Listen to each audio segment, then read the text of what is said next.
Welcome to the channel. Hit subscribe and dive into stories that'll stay with you long after the video ends. Let's begin. The day the old woman died, the house went silent. Not empty. Silent. The kind of silence that presses on your chest and makes every breath feel like trespassing.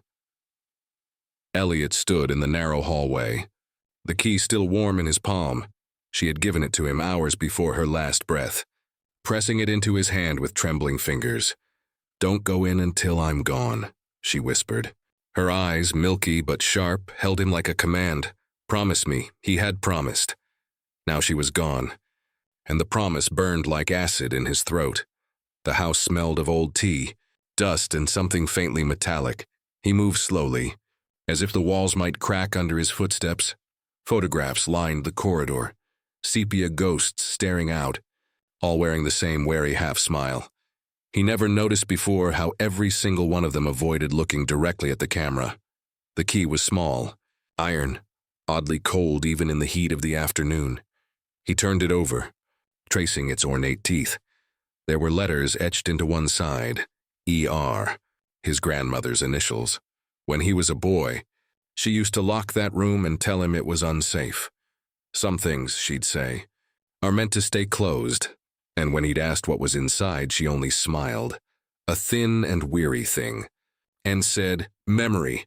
Now, standing outside the door, he realized it looked different from what he remembered. The wood was darker, the handle newer. He could hear something faint from behind it, a hum like air moving through a vent. He hesitated. The air in the hallway grew still. Even the ticking clock from the sitting room seemed to stop. He fit the key into the lock. It slid in smoothly. Too smoothly for a door untouched in years. The tumblers clicked. He paused, hand on the knob, heart pounding so hard it almost hurt. Something about this moment felt rehearsed, as if he were following steps laid out long before he was born. He turned the handle. A gust of air escaped the crack. Cool, stale and thick with something like rust. He pushed the door open an inch. Inside, it was dark. Not the darkness of a room without light. This was older, heavier, the kind that swallows sound. He took a step forward, one hand brushing the wall. His fingers found a switch. The bulb flickered once, twice, then steadied. The room was smaller than he remembered, and in the center, covered by a white sheet, was something the size and shape of a small table or a chest. He stepped closer. The air smelled faintly of smoke. He reached for the cloth and froze. There, beneath the sheet, something shifted, a scrape of wood against floorboards. He stumbled back, the key slipping from his hand and hitting the floor with a metallic ring. The movement stopped, but the humming behind the walls began again. Low, persistent, alive. Elliot stared at the motionless sheet. His breath shallow. He wanted to tell himself it was nothing. Settling wood, old pipes, but the sound under the floor, slow, deliberate, felt too human. He crouched, retrieved the key, and whispered to the empty air, "Who's there?" Only silence answered, then faintly a click. He spun toward the far wall. A cabinet door, once flush with the plaster, now hung slightly open. Inside, stacks of old books, loose paper, and a leather-bound ledger with the same initials, ER, carved into the cover. He opened it. The handwriting was his grandmother's, precise in looping dates, names, short notes, but every few lines. One word repeated, "Observer." He flipped through faster, scanning pages filled with sketches, faces, blueprints, fragments of maps. One drawing stopped him cold, a diagram of the very room he stood in. The chest in the center was labeled containment. He swallowed hard, the air thick and metallic. "What did you do, Grandma?" A faint noise answered from beneath the sheet, a creak, then a sigh. He stepped closer, the floor groaning under his weight. The smell of iron grew sharper. He pulled back the sheet. Beneath it stood a tall, narrow box. Like a coffin stood upright.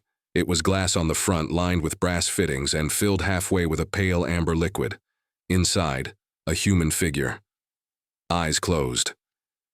Skin pale, hair floating like smoke in water. His mind stumbled over itself. It looked like a woman. Not quite old, not quite young. The resemblance was impossible to ignore. The same sharp chin, the same scar across the brow. It was her, or a version of her. Elliot staggered back, knocking over a stool.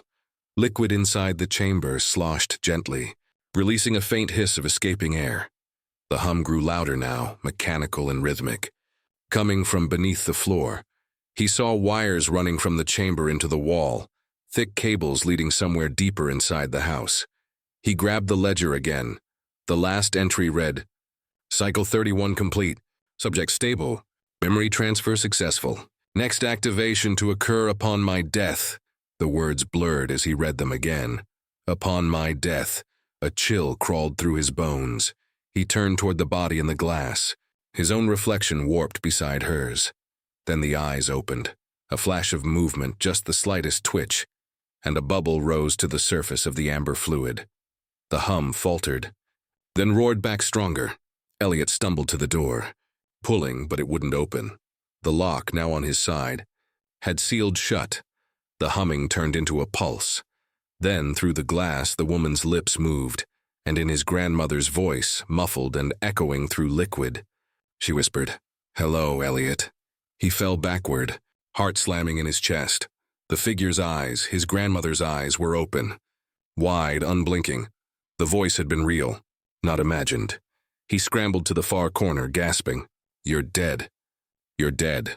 The woman in the chamber tilted her head slightly, the way his grandmother used to when correcting him as a boy. Bubbles escaped her mouth, drifting upward like pale ghosts. Then the lights flickered, the humming stopped, and for a heartbeat there was total silence. When sound returned, it came as a whisper echoing through the room, not from her lips, but from everywhere, the walls, the floor, the air itself. Elliot, it said, do not be afraid. He covered his ears. What is this? What did you do? The voice answered softly, with the patience of someone long prepared. I preserved what must not be lost. The observer continues the work. He shook his head, voice cracking. You're not her. A faint laugh, cold and hollow. No, but I remember her. I remember you. The chamber lights glowed brighter, casting an amber hue across his face.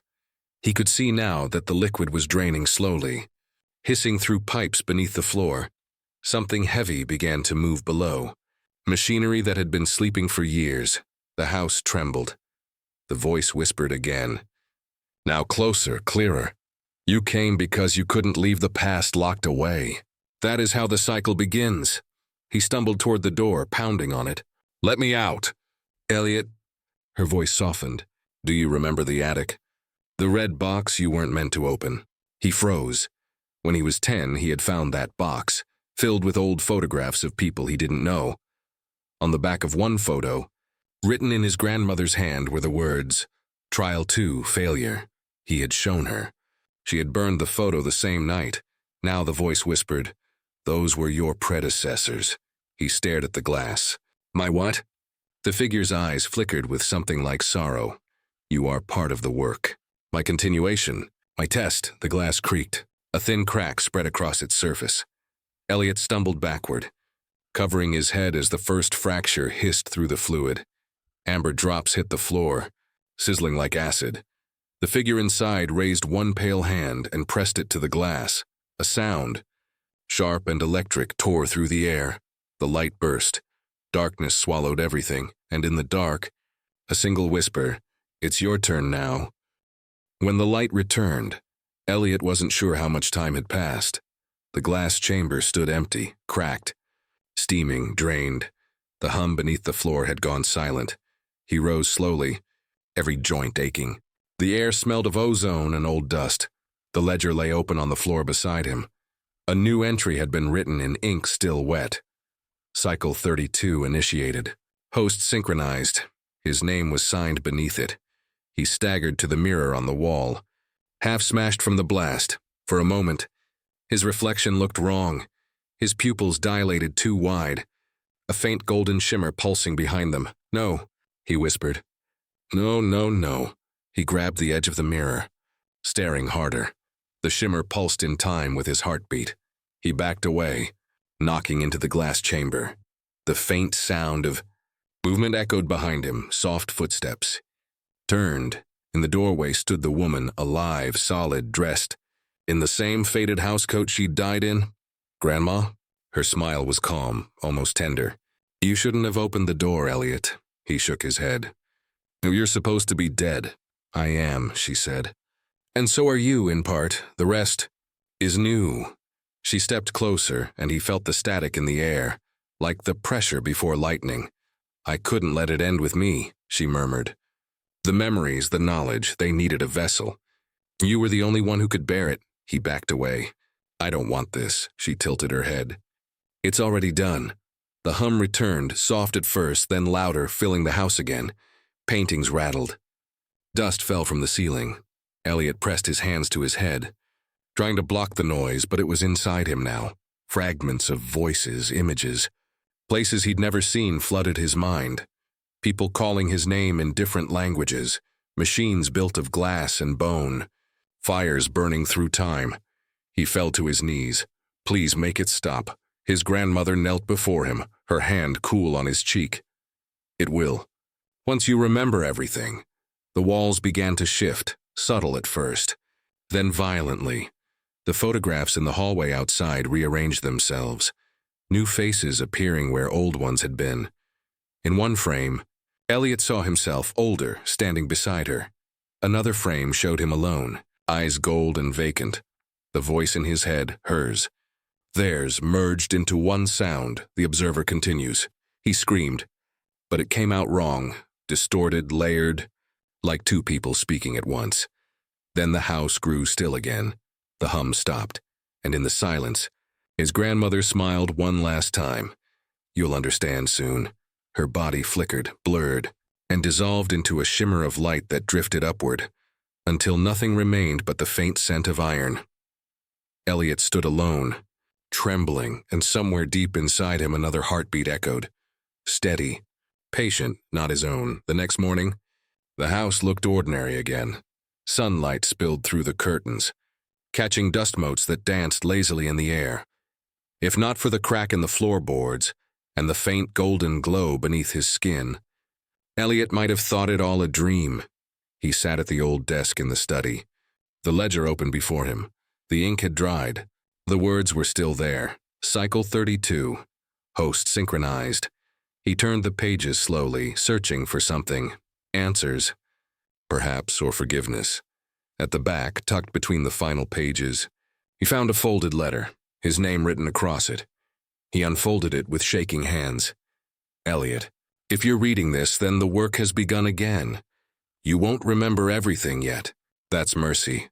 What you carry is more than memory. It's a record of lives that should have vanished, preserved so the world can learn from its own ruin. I tried to bear it alone. It broke me, but you might survive it. When the voices grow too loud, go to the lake. The water knows how to quiet them." Tears blurred his vision. He could hear faint whispers again, fragments of other lives bleeding through. A man's laugh, a child's cry, a city burning. He pressed the heel of his hand to his forehead. "Stop, please." Outside, the wind rose suddenly, slamming a window shut. The whispering stopped for a moment. Everything was calm. He stood, took the key from the desk, and looked at it one last time. The metal shimmered faintly, warm now, pulsing with the rhythm of his heart.